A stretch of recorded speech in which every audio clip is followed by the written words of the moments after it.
353,000 pesos na halaga ng iligal na droga nasamsam sa matagumpay na bypass operation ng mga tauhan ng Bataan PNP. 39 anyos na sospek, arestado.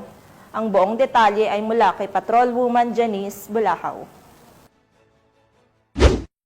Isang 39 anyos na lalaki na umano'y sangkot sa kalakalan ng ilegal na droga ang naaresto sa ikinsang bypass operation ng mga operatiba ng Hermosa Municipal Police Station at Provincial Intelligence Unit ng Bataan Police Provincial Office, katuwang ang Philippine Drug Enforcement Agency ng Region 3 sa Barangay Kulis, Hermosa, Bataan. Batay sa ulat, nahuli ang suspect matapos nitong bentahan ng isang maliit na heat-sealed plastic sachet nang hinihinalang shabu ang isang posture buyer kapalit ng marked money.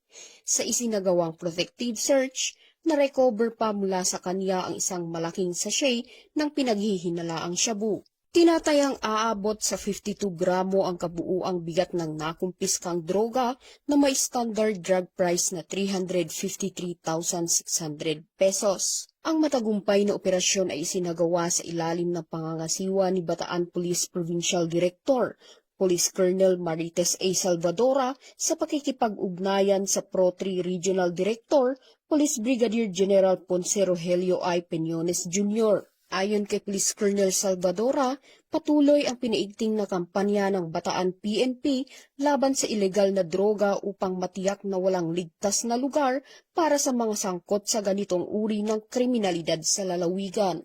Mula dito sa Gitnang Luzon, ako ang inyong PNN correspondent, Patrolwoman Janice Bulahaw, alagad ng batas, tagataguyod ng Balitang Pulis.